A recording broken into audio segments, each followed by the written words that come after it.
آپ نے بڑی خوبصورت ایک نصیحت ارشاد فرمائی. آپ فرماتے ہیں ما سأل الناس من سأل الا لجہلہ باللہ، جو بندہ بھی لوگوں سے سوال کرتا ہے رب کو چھوڑ کر، وہ اس لیے کرتا ہے یا تو وہ اپنے رب سے جاہل ہے، لوگوں کے سامنے اپنی مرادیں رکھتا ہے، لوگوں کے سامنے اپنی جا کر پریشانیاں رکھتا ہے. اور اسی لیے حدیث پاک میں ہے، آقا علیہ الصلوۃ والسلام نے ارشاد فرمایا جب بھی تمہیں کوئی پریشانی ہو لوگوں کے سامنے نہ بیان کرو. جب لوگوں کے سامنے کہو کہ یار مجھے یہ بڑی پریشانی ہے، بھئی اس رب کے سامنے رو کر کیوں نہیں کہتے یا اللہ میں پریشان ہوں، یا اللہ مجھے اس چیز کی ضرورت ہے. ٹھیک ہے اس نے فرشتے تو نہیں بھیجنے یا اس نے ڈائریکٹ تو ہمیں نہیں دینا تو کسی کے ذریعے سے ہی ہے، یا اس رب کی مرضی ہے وہ کہاں سے اسباب پیدا کرے. لیکن ہمیں چاہیے، حضور فرماتے ہیں جو بندہ اپنی پریشانیاں لوگوں کے سامنے بیان کرتا ہے، رب فرماتا ہے بھائی ٹھیک ہے، جن کو اپنی پریشانیاں بیان کرتا ہے انہی سے پھر پریشانیاں حل بھی کروا لے. اگر میرے پاس آ کر پریشانی بتائے گا میں حل بھی کر دوں گا. تو لوگوں سے جب پریشانی بیان کریں گے اور لوگوں کے سامنے اپنا دکھ رکھیں گے، کسی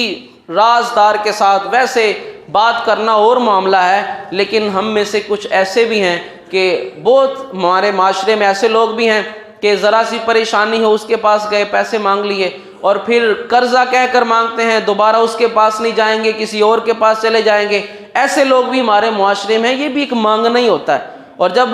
بندہ مانگنا شروع کر دے، اس مہینے 1000 2000 اس سے لے کر گزارا کر لیا، اگلے مہینے آقا علیہ الصلوۃ والسلام نے فرمایا جب بندہ سوال کا دروازہ کھولتا ہے پھر اللہ اس کو بند نہیں ہونے دیتا.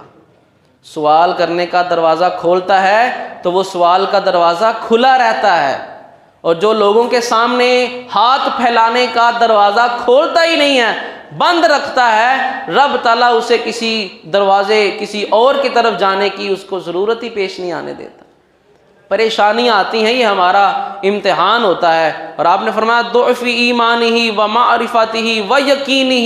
و قلت صبرہ، جو بندہ لوگوں کے سامنے جا کر اپنی پریشانیاں رکھتا ہے، اللہ سے بھی جاہل ہے، اس کا ایمان بھی کمزور ہے، اس کو رب کی پہچان بھی ابھی صحیح طرح سے نہیں ہوئی، اس کا رب پر یقین بھی نہیں ہے اور اس کے اندر صبر بھی نہیں ہے، اسی وجہ سے وہ لوگوں کے سامنے جا کر اپنی باتیں رکھا کرتا ہے.